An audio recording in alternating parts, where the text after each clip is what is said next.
Hi,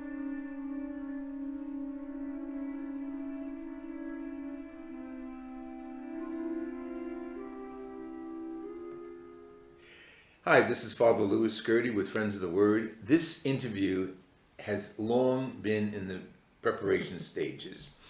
When I was a child, my grandmother, Rosalia Alemo, and I used to come to the shrine of Mother Cabrini. And I say it with a little bit of an accent because my mother, Rose, never really said it correctly. She used to call her Mother Cabrini, a combination of Madre and Mother Cabrini. And a statue exactly like this from 1939 was in our home on a little altar. Every town has an altar for years. And Frances Xavier Cabrini was a patron of my family for many years. Her name, Frances, is my brother's middle name.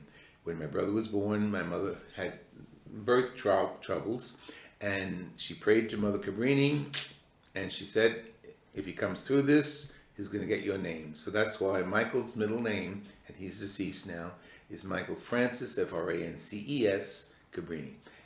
Not Cabrini, Skirty. But I'm here with the director of the Cabrini Shrine, and I was so thrilled to meet her a few weeks ago that we had to come back for this interview, Julia Attaway. Welcome, Julia. Thank you. And because of social distancing, we're appropriately apart. We're not going to shake. But I want to find out what this whole shrine is all about from its origins, as far as Julia knows. Thank you for inviting us. This is wonderful. I'm thrilled to have you here. Okay, what's your first relationship with the shrine? Oh, it goes back 20 some odd years. Oh, good. I used like to live that. down the street on Cabrini Boulevard, and I have 5 children. And Okay, hold on. So the local boulevard is called Cabrini? right behind here, it was renamed Cabrini Boulevard after her beatification, or after her canonization. Wow, okay. So we lived down the street, and I brought my kids, and we populated the second pew out there. And so we worshipped here for over 20 years. So this is like your parish? This was, I mean, it's the Sunday Mass is at St. Elizabeth's Parish. Right. But we worshipped here their whole lives. Wow, So that's up until great. a few years ago, we moved a little further north, which of course, as you know, in New York is always like a whole city away. But and then I began here about roughly a year ago. That's great. How did it happen that the position was open? I mean, and Somebody was retiring. good. It was easy and you enough. just heard. Yeah. That's great. Somebody called and said, "Oh, you should try that." And okay, so let's get to what your job is. Give me your job description. What do you do here? Because a few minutes ago we were talking about the bas relief that came from a closed St. Cabrini church, and where it's going to go here outside the building. So I know Julie is involved with every aspect of from this. if there's a leak or if there's somebody comes in and You're like a pastor.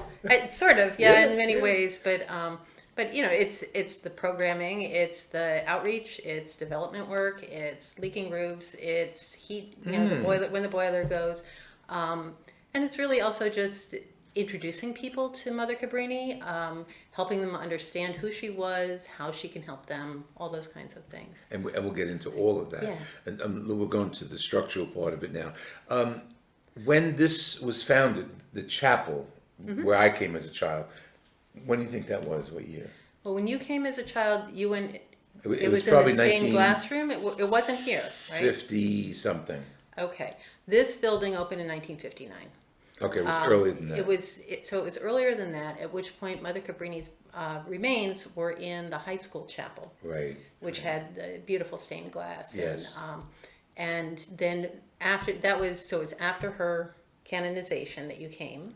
Okay. Right. And on day 1 of her canonization, on that day, according to the New York Times, there were 45,000 people who trekked through to visit her relics. Wow. So it was quite the ordeal in terms of logistics and management and things. So eventually, if you have a lot of people coming through regularly, then you have to figure out a way to manage the logistics better, especially since it was in the middle of a school. Oh, yeah, and the school's closed now. The high school, it's still used as a school. Oh, okay, it's good. a separate charter school. Right, but right. Mother Cabrini High School is closed, yeah. And when did the sisters stop teaching there? at Mother Cabrini School? That I don't know. Okay. That I don't know. But because the school was in session, obviously, when I was here. Right, right. So That's then great. the construction here began in 1957 and was completed in 1959.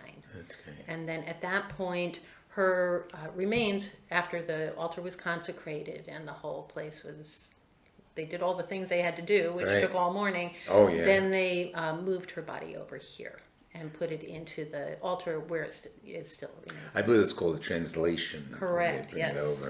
over. Later on, you'll see the altar, the sanctuary, and the remains of Mother Cabrini in a glass coffin. Mm-hmm. A little story about the glass coffin and the remains. They were. There's only sections of her body there, right? The bulk of her body is there. Her head is in Rome, and there's an arm someplace, and there are little pieces all over. As one of the sisters said, even in death, she's a missionary. Yeah, she's all over the world. Now, So- as Catholics, we venerate the relics of saints. Okay, and a relic is any part of the saint's body, first class, anything that the saint owned, second class, and things that touched her body, so it'd be third class relics. And I think relics are very important for us. Oh, yeah. They connect us. We use them at home. I have pictures of my family, and we all do. I mean, Right. and even modern day heroes of society are sometimes Yeah, I mean, venerated that way. I mean, maybe it's inappropriate. something. If you think about why somebody would do that, why do people want to own Babe Ruth's Yeah, jersey? right, Why right. do people go and visit Grandma's grave? Right. We want to be close to people Yes. that we feel are great, the Great. people that we honor and love. And relics are the same. Give us that opportunity. Connect. If our heroes, Yeah. as it were, are the saints, they're Right. the ones who are with God. They are, yeah. So, in that sense, drawing close to those who are great help us bridge between this world and the next, and draw closer to God. And very traditionally, when altars are consecrated, a relic was placed in the altar stone. But here, it's more. Oh no, we have. No, I'm sure you we do. have a relic of a martyr in Oh, the that's great. altar, Saint Valentine. Oh, isn't that nice? Yep. Happy Pretty Valentine's special. Day. and will go out later. Yeah. Now, the artist who finished off the body, I read someplace that he donated his skills as Right. During her body has a wax mask of her face and her hands, both of which were carefully sculpted. The person who did her face worked from actual photographs. Is one of the great things about Mother Cabrini is that we can see her. We know who she We looked, know what what she she looked like. Yeah. We know what she looked like. And then the person who sculpted her hands was someone who did prosthetic devices perfect, yeah. during World War II. And so, and that's where that came Right. from. It is a thing people come in, and it's not a very American thing to have, see a whole Right, body, what right, looks like right, the right. whole body. And yet, the more time you spend with her, having the face and hands helps you visualize her as a human being, which it's a little it can really help you draw closer. So, And, the memories are bridged. yeah. The photographs of her, that very traditional one of her sitting, looking straight forward. Do you know anything about the history of that photograph? That one. That one. Yeah. Yeah, that's what I'm looking at. 'Cause that's we one grew of- up with that. That's like the official. Yeah. Was the official photograph at the time, I Right. believe, of the canonization. But she was but she obviously she posed for it.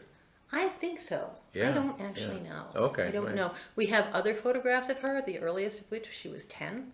Oh. We have one of her when she was 30, which is beautiful. And that was when she found the age at which she founded the Missionary Sisters of the Sacred Heart of That is- Jesus. at Okay, 30. let's talk about that. When was the order founded? 1880. 1880. So she was 30 years old. She was born in 1850 in northern Italy. And grew up, she was sick her whole life. I mean, we're talking, you hear about people being sick and, saints being sick or sickly and being refused from the orders and all those kinds of things. This is someone who had fevers, like high fevers a lot of the time. She watched some of her siblings died. She was orphaned by the age of 20. She had a lot of hardship in her life. And she eventually ended up with, she had tuberculosis herself. She had malaria. She had all kinds of unknown things. I was just reading the other day that the very year that she agreed to come to the United States, she'd been told by a doctor she had 2 years to live. Oh. So, okay. God had other plans. I guess he really did. So the order was founded in 1880. She came to the U.S. in 1889. From the time she was a very young child, she dreamed of being a missionary and going to the Orient. Right. She wanted to go to China. She wanted to go to China. And she believed that's what God was calling her to do. And when in 1888, she was offered this opportunity to come to the United States, and at first she's like, I don't think so. I don't, I got to ask and pray about this. And she consulted with people, and she prayed a lot, and finally went to Leo the 13th. She was very much believed in obedience, but also fiercely independent. It's this thing, a mix of things that we don't think, right.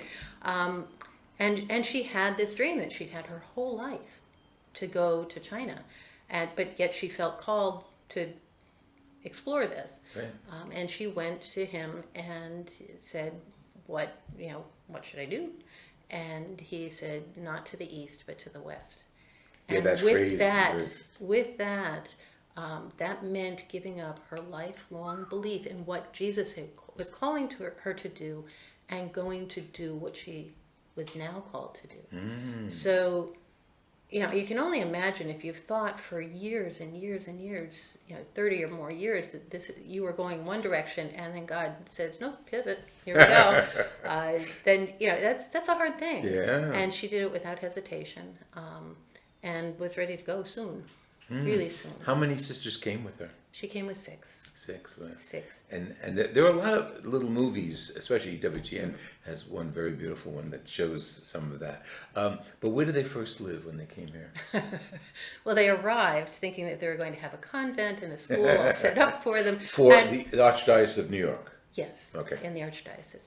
And she was working with the Scalabrini fathers. Right. So, but she arrived, and they weren't really ready for her. In fact, they were like, "We think you probably better turn around and go back and come back another time because we're not ready."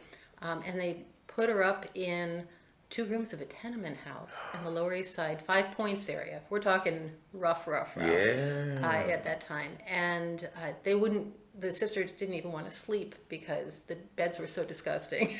So even though they'd just come off of steerage, practically steerage on their voyage over, and they didn't speak English, and they didn't know what they were doing, and it wasn't like they had years of training in being a missionary or anything. That wasn't how it worked. You showed up and you found where the need was, which was pretty obvious. It was everywhere, and you got to work.